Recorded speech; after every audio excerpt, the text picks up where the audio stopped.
Hey guys, Adam with Gray Ghost Tactical today, and today I have I'm gonna call it micro pocket carry, and this is something that I tote every day with me, pretty much regardless of what I'm wearing, and this is like my backup to my normal stuff. And sometimes when I'm working, it can even be my primary because I do wear scrubs for a living, and not many pockets. And if you do have pockets, you don't really have a lot of great options as far as toting weight. So I do wear a fanny pack. I know y'all are probably gonna laugh at me to see a big old 6'3" man wear a fanny pack, but it is what it is. I like toting stuff. I like having options. But anyway, if I'm wearing a pair of like basketball shorts or scrub pants or anything like that, this is the typical carry. And I actually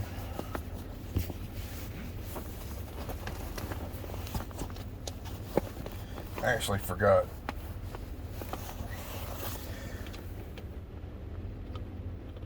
I'm going to show that to you for comparison. So this is the new CRKT cleaver, and just to kind of show you how big that is in relation to stuff, these are items that I found, and just to give you a better perspective, so there, I do have large hands. This knife is about 5.5 inches long when it's closed, so all this stuff is really, really tiny.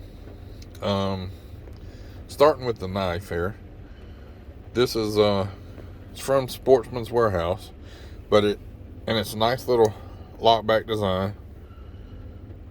It's got a nice little engraving on it, but it's made by, I'm trying to get it to focus, Ruco. So Ruco makes pretty nice little knives, and the reason that I got this was because it had reminded me of a charade that I had a long time ago. It was very lightweight. It was pretty much its bigger brother. It was maybe another inch longer and had a slightly bigger blade on it, but pretty much the exact same knife. Had black handles. I don't remember that model, but I literally carried that from the time that I got out of high school all the way through college, and it was pretty much my everyday knife. And I don't think it's even made anymore, but I had used it so much that I'd sharpened the blade that it looked like a toothpick, literally. The steel on these aren't really good. They don't hold an edge super long time, but they're really easy to sharpen. And when I saw this, I'm like, I need that. It was a good little knife. It's lightweight. Best part of this thing was it was $3 at Sportsman's Warehouse, and I'm sure you can get them other places too, but the steel's decent. It gets pretty sharp, and let's see if it'll cut some hair.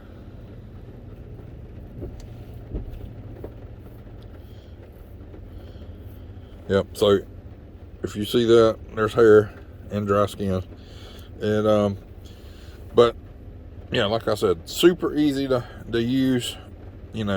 Nice little knife. It'll cut pretty much anything you need it to cut. Sharpens really easy, and it's $3. So if I do lose this, or if I have to throw it away or anything like that, and I'm not really upset about it, I'll just go buy another one.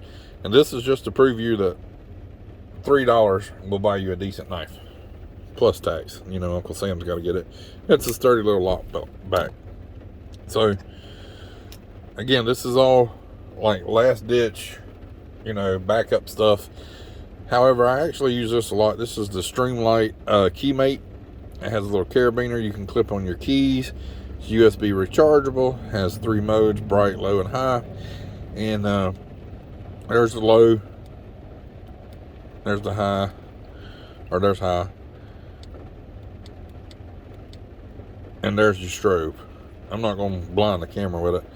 But really great little light. Really bright. Works good for you know, finding stuff. I use this all the time at work. I use this a pretty good bit at work. And, you know, if you drop something or if you have to look at a wound or something like that, it doesn't blind you. But really nice little light. And it will last a long time. This thing is literally about the size of a key. It's a little fatter because of the battery. And these aren't that much either. I think $7, $8, $9, $10 maybe. The next thing that I find that I use a pretty good bit, it's a little pen. It's made by Night Eyes. I believe this is the Inca. The only thing I wish it did was I wish it snapped in there to make it a full-size pen, kind of like the space pens, but it doesn't. And it's got a little lanyard hole on it. But I find myself using this a lot, especially, so I do home health, so sometimes I'll lose a pen, or a patient will steal a pen, or whatever, but I've always got this as a backup. Or like signing a receipt. Sometimes a waitress will bring a, you know, the thing for the card processing and not give a receipt. And finally, I've got the Gerber Dime. This has been with me. I've got several of these actually, and this one's new because I misplaced my last one. But the Dime has been with me on and off for probably 10 years now. Nice little multi-tool. It's got a bottle opener on it. Depending on what it is, I use that for prying if I need to. You open it up, and I probably use the pliers the most. I'll do like wheelchair adjustments or like a walker adjustment, and this isn't great for like real heavy torque and stuff, but if I just need something real quick and in a pinch, or like I have really large fat fingers, so these right here work good to push the little pins in, the retaining pins for like anything that telescopes. I don't really like breaking my fingers or pinching my fingers, so I use those. It has some other tools on it. They're all from the inside. I was trying to, this thing's got a, so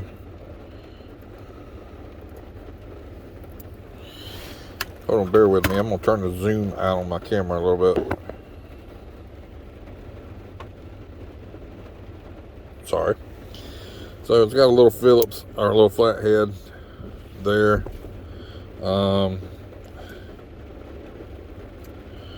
I've got a review on this. So that's supposed to be a nail file and a Phillips. Nail file's okay. I use it sometimes. It's got a coarse and a fine grip. On the other side, it's got a pair of scissors. They're the decent type scissors. They're okay. They're spring loaded. Really don't use those that much. And then it's got the package opener. I've yet to find a use for this thing. It doesn't really even open packages that well, to be honest, unless I'm just retarded. And the blade that I hardly ever use. It's not even that sharp. There's a pair of like Swiss Army type style tweezers on here too, but there they are. Again, to show you how much I use that. The main thing, like I said, is I use those as the pliers, and then the bottle opener, carabiner, whatever you want to call it. And those are the two most used tools I use on that. So some of y'all are going to say, well, you ain't got no fire. Well, you know, I pretty much work out of my truck, and like I said, I have a fanny pack that I take most of the time that does have a lighter, and it's got a ferro rod in it. So I've got fire covered, and I really don't use that every day. You know, if I'm not wearing a fanny pack, or if I'm in like jogging shorts or something like that, I'll usually just take and loop these all together with like a little piece of paracord or something, and you know, just drop them down in my pocket, and they'll cover most of my needs. I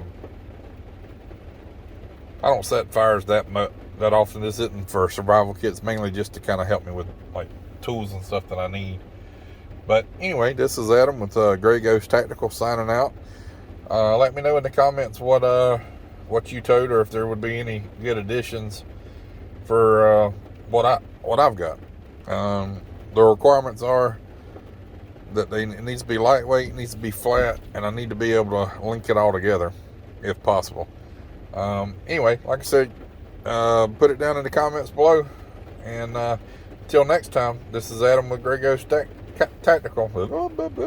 Easy for me to say. This is Adam with Gray Ghost Tactical signing out. Thanks.